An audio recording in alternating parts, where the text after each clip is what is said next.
programme matinal La Connexion.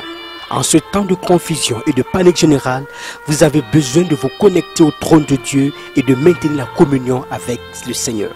Cette émission, c'est un temps de connexion divine. Merci Seigneur pour ta grande bonté envers nous. Nous voulons prier maintenant.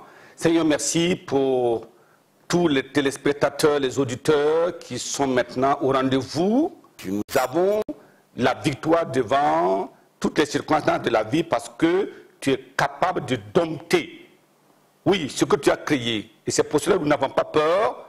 Et nous croyons, Seigneur, que tu es capable de changer toutes les circonstances et les rendre favorables. Père, merci parce que tu le fais. Au nom de Jésus, nous avons prié. Amen. Merci pour votre présence. Alors, encore aujourd'hui, nous sommes au rendez-vous. Et notre étude numéro 29 de la série 2, c'est Jésus défie les lois de la nature. C'est extraordinaire. Quand vous voyez les merveilles de Jésus, alors vous tombez de nuit parce que c'est impensable. Pourquoi il ne crie pas au secours à celui qui peut tout, qui a l'autorité de tout? Je prie que les yeux s'ouvrent, que les cœurs entendent et que les cris montent vers le ciel pour un changement radical dans ce monde au nom de Jésus. Alors, Marc chapitre 6, verset 48, il dit là-bas, il vit qu'ils avaient beaucoup de peine à ramer, car le vent était contraire. À la 4e veille de la nuit, environ, il alla vers eux marchant sur la mer et il voulait les dépasser. Gloire à Dieu. Alors, que s'est-il passé là? Jésus n'était pas avec les disciples. Jésus était allé pour prier, renvoyer la foule et les disciples étaient partis. À la 4e veille, pendant qu'ils priaient, alors ils pouvaient voir que les disciples avaient des problèmes en pleine mer. Mais comment pourraient-ils faire? Ils étaient déjà en pleine mer et lui, il était en train de prier. Mais son omniscience l'a révélé qu'ils avaient des problèmes. Il les voyait lutter avec le vent et les flots. Alors, Jésus défia la loi de la nature, la loi de la gravité, qui devait l'amener à s'enfoncer dans la mer, mais Jésus marcha sur la mer pour aller secourir les siens. Je prie que ce sauveur merveilleux, digne de confiance, vienne à vous maintenant, comme vous êtes en proie à des situations difficiles. Pensez-vous que Jésus n'est pas informé de votre situation? Non, il est Dieu, il sait tout, il voit tout.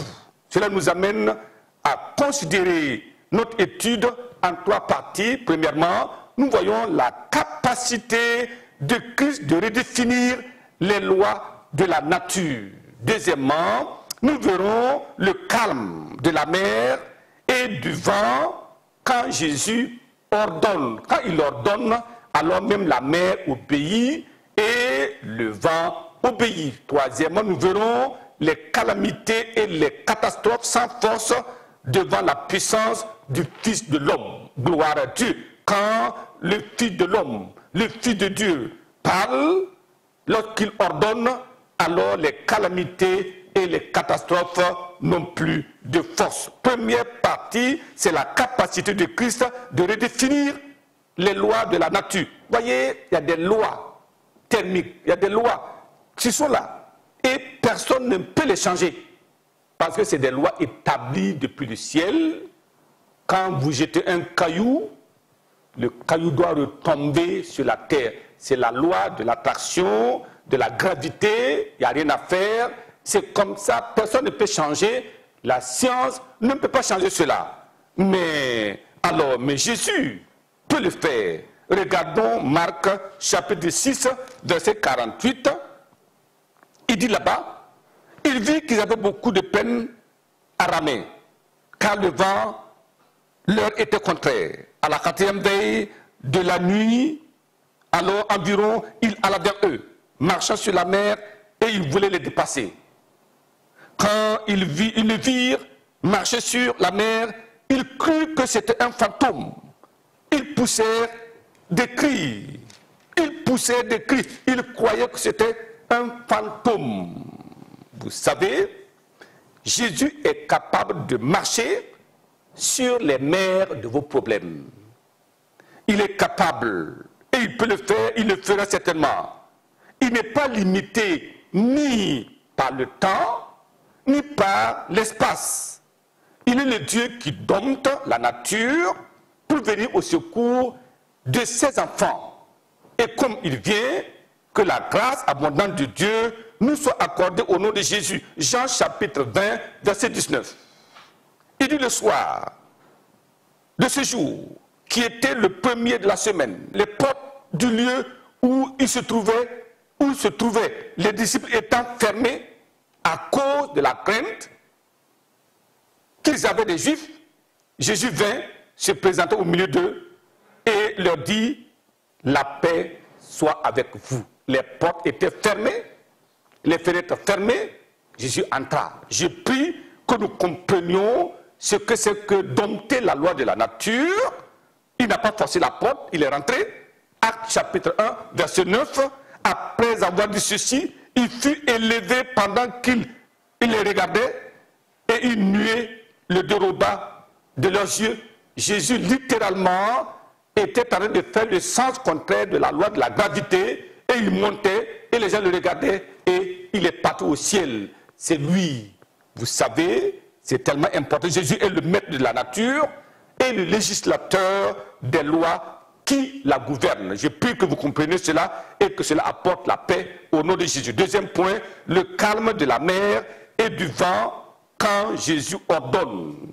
Marc chapitre 4, verset 37 à 39, il dit, il se leva, un grand tourbillon, et les flots se jetaient dans la barque, au point qu'elle se remplissait déjà. Et lui, il dormait à la poupe sur le coussin. Il le réveillait et lui dit, maître, ne t'inquiètes-tu pas de ce que nous périssons? C'est enlevé. Il menaça le vent. Il dit à la mer, tais-toi, gloire à Dieu, et le vent cessa, et il y eut un grand calme. Jésus a l'autorité sur la nature, et il la dompte comme il veut. Dans Jean chapitre 11, verset 40, Jésus lui dit, n'était-ce pas dit que si tu crois, tu verras la gloire de Dieu? Et au verset 43, ayant dit cela, il cria d'une voix forte, Lazare, sort. Et le mort sortit, les pieds et les mains liés de bandes, et le visage enveloppé d'un linge. Jésus leur dit, déliez-le et laissez-le aller. Ça, c'est défier la loi de la nature. Il était mort. Ça fait 4 jours. Comment pouvait-il revenir à la vie? Comment le corps était reconstitué? Ça, c'est le mystère qui relève de la capacité et de la puissance du grand sauveur du monde au nom de Jésus. Alors, troisième point, les calamités et les catastrophes sans force devant la puissance du Fils de Dieu. Si le monde caractérisé par les calamités et les catastrophes de toutes sortes pouvait imaginer l'autorité et le pouvoir absolu de Christ d'assujettir toutes choses, les choses allaient changer. Alors, si les hommes pouvaient simplement lever les regards vers le chef et le consommateur de notre foi, il y aurait du calme dans le monde.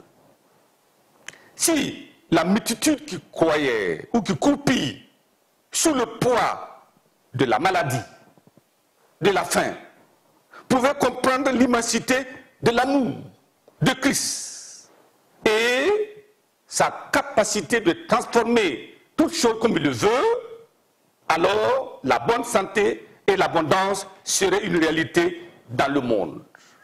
Mais malheureusement, oui, c'est cela, mais malheureusement, ceux qui devaient comprendre ne comprennent pas. Ceux qui devaient regarder ne regardent pas. Ceux qui devaient crier ne crient pas. Ceux qui devaient se détourner ne se détournent pas. Je prie que le Seigneur manifeste sa compassion et ouvre les yeux des hommes sur la terre au nom de Jésus. Alors, Marc chapitre 6, nous lisons le verset 38, la parole de Dieu nous dit là-bas, verset 38, et il leur dit, combien avez-vous de pain?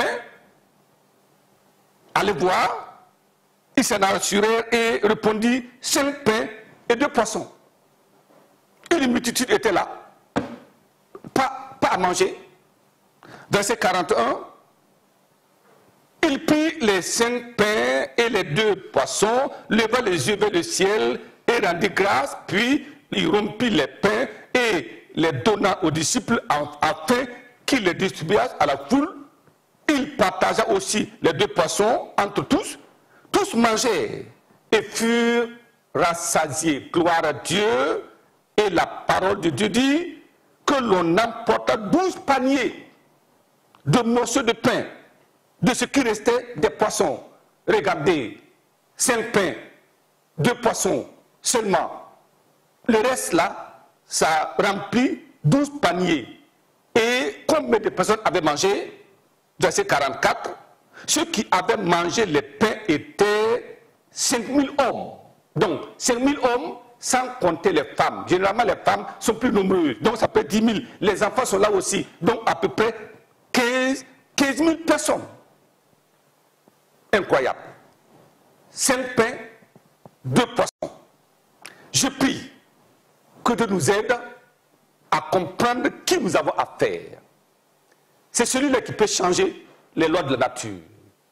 Il lève les yeux, il rend grâce et il y a la multiplication. Si le monde pouvait crier au Seigneur, ce que nous avons dans le grenier ne va pas finir. Ce que nous allons semer, nous allons le compter en abondance.